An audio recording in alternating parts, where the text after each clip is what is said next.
de hoje nós vamos falar sobre um lançamento polêmico aí da editora Pipoca e Nanquim, na verdade um relançamento, e eu vou tecer comentários a respeito deste material aqui, o Druna! Material em 3 volumes aqui, ó, tá? Que foi anunciada a republicação desse material. Eles inclusive anunciaram que vão republicar, né? Vai ter uma nova edição que é exatamente como essa primeira aqui, tá? Serão os 3 volumes aqui da obra do Paolo Serpieri. Eu já teci comentários aqui no canal a respeito desse trabalho. A única diferença nessa nova tiragem aí que vai sair, né, é que não terá a caixa. Por quê? Porque é muito caro, o preço do papel subiu e tal, essa coisa toda que você já sabe. Então não terá a caixa. Quem não comprou essa caixa aqui lá no primeiro momento, lá não vai ter, coisa de colecionador, e eu tenho. Mas os 3 trabalhos aqui, ó, já formam uma lombada bem legal, o material é de muita qualidade, tá? E Druna é um trabalho que gera muito debate, muita polêmica. Eu vou falar aqui com vocês um pouquinho sobre algo que pode contribuir para a tua leitura desse material, uma vez que agora você vai ter a oportunidade de fechar a tua coleção. Se você ainda não completou, você vai poder comprar esse quadrinho que é, na minha opinião, desde o lançamento, que acho que 2017 o Pipoca e Nanquim lançou esse material, eu achei extremamente corajoso da parte deles, né, do pessoal lá da editora Pipoca, porque nós vivemos em tempos onde nós temos, infelizmente, uma horda de opinadores que nunca leram um livro ou que não tem noção do que estão falando e só ficam apontando o dedo para lá e para cá, né? É um pouco isso que eu vou falar, então já adianto o seguinte, que essa é uma reflexão mais profunda, essa é uma reflexão que vai analisar esse trabalho aqui com um olhar mais atento, especialmente do ponto de vista histórico. Se quem está assistindo esse vídeo é alguém que gosta de pegar trechos, recortes e sair gritando aí aos 4 ventos, esse programa não é para você, porque esse aqui vai ser uma análise que precisa de um pouquinho mais de atenção, precisa de um pouquinho mais de neurônios em funcionamento para compreender o que eu vou dizer, tá bom? Vamos lá então, falar desses 3 trabalhos aqui, do que se trata a Druna, tá? Primeiro aqui já começa a polêmica logo de cara, tá? Porque os editores desse trabalho, incluindo aqui no 3º volume você tem um texto do Gonçalo Júnior, tá? O Gonçalo Júnior, ele é um jornalista dos quadrinhos muito conceituado, adoro o trabalho do Gonçalo Júnior, ele tem alguns livros realmente brilhantes a respeito dos quadrinhos, e ele tem um texto aqui onde ele vai fazer toda uma explicação sobre o trabalho do Serpieri, o Druna, ser um trabalho erótico, um quadrinho erótico. Existe toda uma tradição do quadrinho erótico, em especial do quadrinho erótico italiano, com o próprio Serpieri, com o Milo Manara, também com Guido Crepax e outros autores, tá? Inclusive, eu acho que muito desse material que já foi publicado no Brasil deve ser republicado, e a gente deve ter mais acesso a esses trabalhos, que são trabalhos sempre carregados de uma arte muito bonita, e Druna definitivamente é um trabalho com uma arte espetacular, sensacional, tá? Mas eu tava falando pra você da polêmica. Polêmica, pelo menos pra mim, não diria que é uma polêmica, mas é uma discordância da minha parte, tá? Primeiro que Druna, no meu modo de entender, não é um quadrinho erótico. É um quadrinho pornográfico, com todas as letras, tá bom? Ele é de uma pornografia, e uma pornografia bastante violenta, tá? Porque a gente acompanha nesses 3 volumes aqui uma série de um quadrinho que tem uma ficção científica bastante pesada, tá? Inclusive, não é um quadrinho de fácil apreciação, em especial por conta do seu roteiro circulante, tá? Eu tenho inclusive uma tese a respeito do que se trata aqui, Druna, mas eu acabo não falando para não dar spoiler, enfim, tá? Mas eu tenho minha própria teoria sobre do que se trata Druna, mas na prática o que você vai ver aqui é uma ficção científica desta mulher que vive nesse mundo totalmente esquisito, cheio de vermes alienígenas. É um quadrinho que te traz até uma certa repulsa, misturado com uma apreciação de uma arte estupenda do Serpieri desenhando a protagonista da história, ela que está o tempo todo em busca do seu amado. E a história ela tem essa coisa labiríntica, circular, quando você pensa que vai dar tudo certo, a coisa enrosca de novo, e você fica como que nessa roda de Sísifo, né? O Sísifo jogava a pedra para um lado, ela cai lá, ele traz a pedra de volta, ela cai do outro lado aqui, quer dizer, você nunca tem uma história com um roteiro estável. Eu considero inclusive que Druna, especialmente no seu 2º volume, ele chega uma hora ali que o Serpieri quase esbarra numa certa repetição exagerada no seu roteiro, mas no final das contas eu acho que ele foi alertado a tempo, ele consegue retomar o ritmo narrativo e vai até o final do 3º volume, conduzindo uma história que é bastante... ela é bastante labiríntica, acho que o termo melhor é esse, tá? E realmente pode causar um certo cansaço a alguns leitores que estão querendo um roteiro mais linear. Então não é um quadrinho de uma leitura das mais simples, só que isso é compensado pelo incrível, inacreditável desenho do Serpieri, um monstro da arte. Trabalho de cores aqui também espetacular. O quadrinho tem muitas imagens, tá? De nu, tem muitas imagens sexualizadas. Eu preciso tomar cuidado aqui para te mostrar, tá? Mas a gente consegue ter uma ideia aqui do trabalho de arte espetacular que Druna apresenta. É uma arte realmente muito bonita desde a primeira página. Deixa eu ver se esse aqui eu posso mostrar. Posso mostrar o trabalho de cores que vai misturando esse aspecto mais sujo da cidade, dos ambientes onde a Druna vivencia, mas a própria trama que envolve uma doença infecciosa, seres que estão com deformações devido à doença, e situações bastante abusivas que esse quadrinho traz, né, causam ao mesmo tempo uma repulsa. Então o que esse quadrinho ele promove na gente é esta mistura, deixa eu ver se essa aqui eu posso, essa aqui dá para mostrar, ele promove na gente uma mistura de aspectos de horror, de náusea e ao mesmo tempo de uma beleza e uma delicadeza na arte da Druna. A Druna é aquela flor no meio do lixão, sabe? É isso que o quadrinho vai mostrar em termos artísticos, em termos de roteiro, essa coisa labiríntica que eu já te falei, tá bom?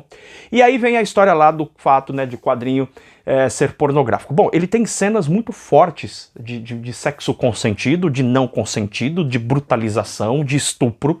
Tem tudo isso no quadrinho, tá? Aí você fala, pô, Charles, mas e aí? Como é que fica essa questão aí? Pô, será que a gente tá no momento falando sobre a questão do empoderamento da mulher, falando sobre as causas femininas? O que a gente faz? A gente rasga esse quadrinho e joga fora? Não, a gente não faz isso. Por que a gente não faz isso? Porque existe uma coisa chamada contextualização histórica, ok? Esta questão da contextualização histórica é o que impede todos nós de nos tornarmos provincianos, agressivos e, no limite, fascistas. O provincianismo mental é o que promove nas pessoas uma decisão de ações agressivas e muitas vezes mais brutais do que dos seus agressores iniciais, baseado na minha percepção mais imediata. E a percepção mais imediata sempre está errada quando se trata de aspectos culturais ou sociais. Sempre. Sempre está errada. Por que sempre está errada? Porque vamos pegar um exemplo aqui, os quadrinhos. Eu vou te dar um exemplo bem claro do que eu tô te falando. Alguém pega um quadrinho do Superman e diz assim, pô, o Superman é um símbolo do imperialismo norte-americano. Eu falo, mas qual Superman você está falando? Do Superman dos anos 30, dos anos 50, dos anos 60, dos anos 70. Não, o Superman como exemplo. Não. Se você pega na origem do Superman, o personagem foi criado pelo Jerry Siegel e Joe Shuster, inclusive com uma carta que foi escrita nos anos 60, no momento que estava saindo o primeiro filme do Superman. Eles dois, inclusive, requerendo, né, uma compensação justa, né, da DC por ter praticamente roubado os direitos do personagem deles. Eles falam justamente sobre isso, o símbolo que é o Superman naquele contexto. Nós estamos falando de 38, pós crash da Bolsa de Valores, durante a guerra acontecendo, a Segunda Guerra Mundial, e vários judeus sendo atormentados não só na Europa, como nos próprios Estados Unidos. E aí você tem dois garotos judeus que criam um personagem judeu, afinal de contas chama-se Kal-El, tem toda uma representatividade judaico-cristã na figura do Superman, e que representa o herói do povo. Se você ler a primeira história do Superman Action Comics número 1, você vai ver que o Superman está combatendo inimigos do povo, inclusive políticos corruptos. Nos anos 50 essa lógica se muda, ela inverte. Nos anos 70 o Superman ganha outra faceta, ganha outra característica, e nos anos 90 outra.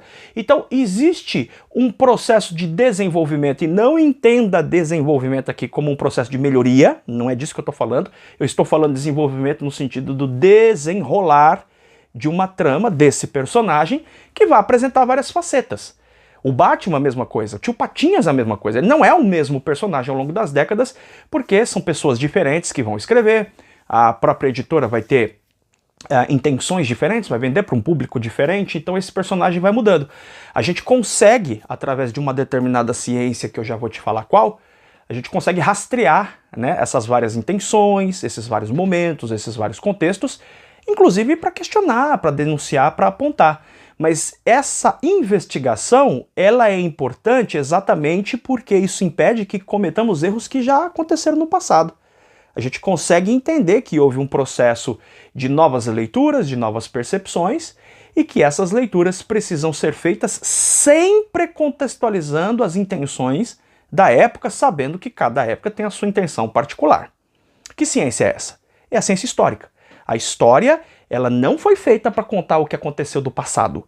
A história, ela mostra os processos que nos trouxeram até aqui. E nesse processo há o reconhecimento de que em alguns aspectos pioramos, outros aspectos melhoramos, mas o importante é perceber esse processo para não cometermos erros do passado. Pois bem, o que acontece se a gente simplesmente começa a eliminar o passado em nome do hoje? No caso, se eu tenho um quadrinho que tem cenas de abuso, né? Eu vou investigar o contexto em que ele foi produzido.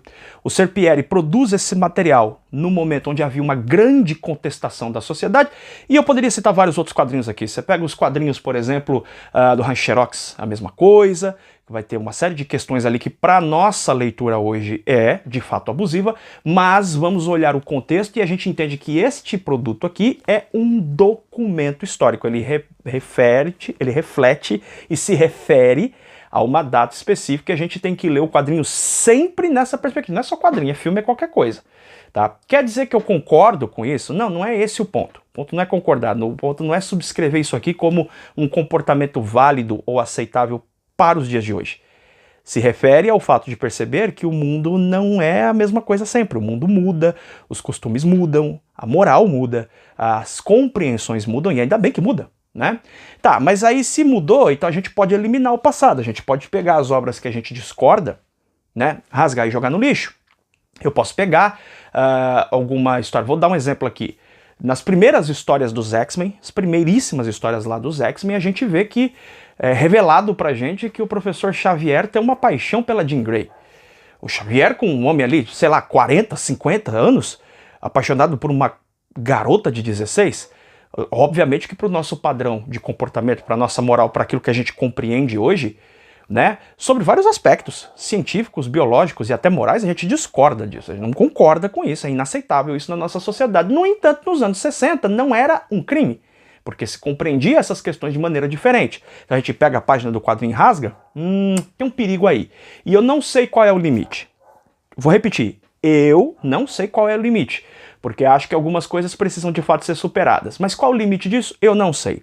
Por quê? Porque se você, em nome de apagar um registro do passado, em nome da moral que nós temos hoje, você vai eliminando obras do passado, vamos eliminar filme, vamos eliminar música, vamos eliminar, quebrar monumentos, vamos eliminar quadrinhos do passado porque discordam da forma como nós enxergamos, da nossa evolução, da nossa percepção, da nossa consciência histórica, a gente vai lá e elimina o passado, você corre o risco de cair numa coisa que um grande escritor chamado George Orwell revelou neste livro aqui, 1984. Se você ler esse livro, você vai perceber que o Estado fascista instalado nesse lugar fazia o quê? Justamente modificava o passado ao seu bel prazer.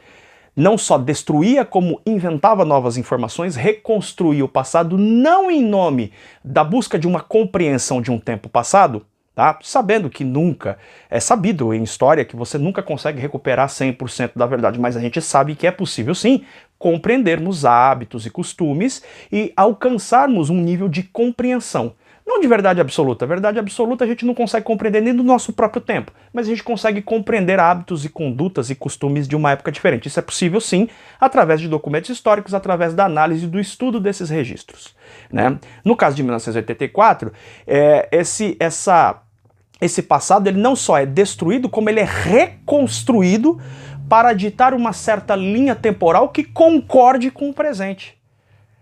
Uma linha do passado que concorde com o presente é precisamente a fundamentação histórica, ou no caso contra-histórica, do regime fascista de 1984.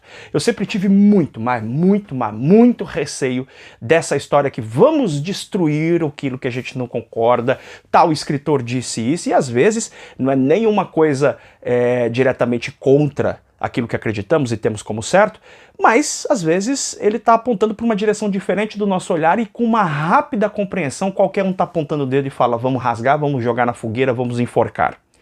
Isso é perigosíssimo de vários aspectos. Existe o historiador, a ciência histórica, a sociologia, a filosofia, tudo isso existe porque existe uma ciência que são as ciências humanas, e parte das ciências humanas parte da responsabilidade é analisar isso com muita cautela exatamente para evitar esse tipo de atrocidade. Druna precisa ser lido como um belíssimo quadrinho em termos artísticos, uma bela ficção científica na minha opinião, mas que está carregado de elementos pornográficos e de situações que nos embrulham o estômago. Mas não entenda isso da forma equivocada, da forma leviana e da forma apressada que muitos fazem, porque é muito fácil apontar o dedo para qualquer lado, para qualquer época do mundo e acusar. Essa é uma função muito característica de pessoas com baixíssimo nível de maturidade. Sai acusando. Tá errado, tá errado, tá errado, tá todo mundo errado, só essa pessoa que tá certa. Ela é julgadora de todo o restante, inclusive do tempo histórico. Todas as pessoas em torno dela e todas as pessoas no tempo histórico precisam se render à lógica que ela tem hoje. Isso é uma estupidez, é um absurdo, e nós não podemos aceitar isso como uma coisa natural, porque não é natural, na realidade é extremamente perigosa. Tá? Druna é um quadrinho que precisa ser lido na sua contextualidade, na sua contextualização, compreendendo o momento que ele foi produzido. Para além disso, existe um aspecto inclusive moral. A gente, no final das contas, tem muita dificuldade de admitir que, apesar de toda a pornografia e violência que esse quadrinho tem, a arte é lindíssima e o roteiro, ele realmente prende a nossa atenção por ser tão complexo, às vezes difícil, às vezes até um pouco cansativo, mas sempre, sempre, sempre, sempre instigante. Diga o que disser, essa é a minha opinião. O fato é o seguinte, eu adorei ter lido Druna. Druna, adorei ter lido Druna e eu recomendo, se você entendeu nesse ponto de vista que eu estou tratando aqui com você. Contexto histórico, cada coisa foi produzida na sua época e precisa ser compreendido nisso. Para copiarmos, para aplaudirmos, para repetirmos, não! Porque compreensão é parte fundamental da construção de uma sociedade saudável. Fechou? Fica ligado nessas publicações aí. Eu vou avisar pra você no canal de Telegram quando estiver na pré-venda. O canal de Telegram tá aqui na descrição. A gente se vê em breve em mais um programa do canal BB HQs. Beijo enorme no seu coração. Tchau, tchau.